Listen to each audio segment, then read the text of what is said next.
ప్రభునందు ప్రియ దేవుని బిడ్డలారా, ఈ ఉదయకాల సమయంలో మీ అందరికీ ప్రత్యేకమైన వందనాలు, శుభాలు తెలియజేస్తూ ఉన్నాం. బాగున్నారా?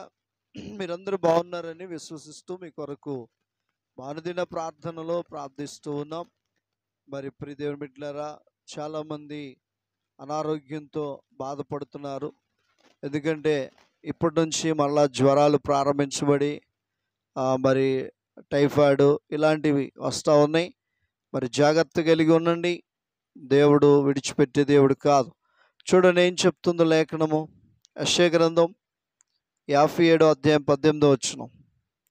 నేను వారి ప్రవర్తనను చూచి తిని వారిని స్వస్థపరచుదును, వారిని నడిపింతును, వారిలో దుఃఖించు వారిని ఓదార్చుదును. దేవుడు చాలా అద్భుతమైన వాగ్దానమును చేస్తూ ఉన్నాడు.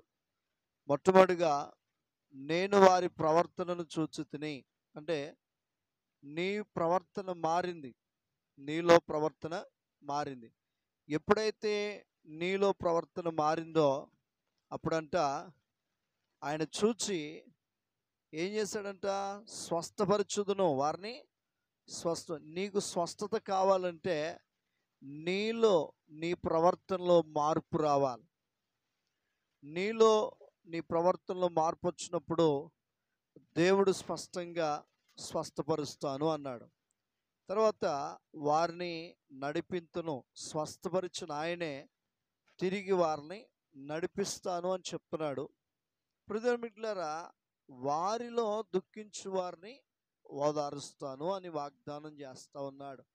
కనుక ఈ కార్యక్రమాలన్నీ జరగాలంటే మొట్టమొదటిగా నీ ప్రవర్తన దేవునికి ఇష్టంగా ఉండాలి.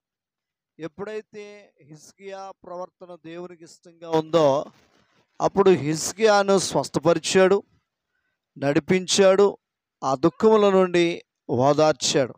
ఇలా రాజులను చూసినా, అధికారులను చూసినా, పేదవారిని చూసినా, వారిలో ఎవరి ప్రవర్తన అయితే బాగుందో వాళ్ళ ప్రవర్తన చూచి వారి కార్యాలు చేశాడు. ఈరోజు నీ ప్రవర్తన ఎలా ఉంది?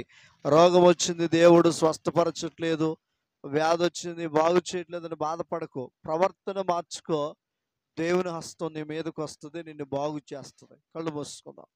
పరిశుద్ధుడా, ప్రేమ కలిగిన దేవా, ఈ ఉదయకాల సమయంలో వ్యాధిగ్రస్తులైన వారందరి కొరకు ప్రార్థిస్తున్నాను. హాస్పిటల్లో మంచంలో ఉన్నారు, వారందరి ప్రవర్తన నీకు ఇష్టమైనట్లుగా మారినట్లుగా సహాయం చేసి పక్షవాయు కలిగిన వారిని స్వస్థపరిచినట్లుగా లేపండి. అనేక మంది విశ్వసిస్తున్నప్పుడు అద్భుతాలు జరిగించి మీరే మహిమా ఘనత ప్రభావాలు పొందుకోమని యేసయ్య నామములో మనలను అడిగి పొందినాము తండ్రి. ఆమేన్. God bless you. Thank you all. అందరికీ వందనాలు.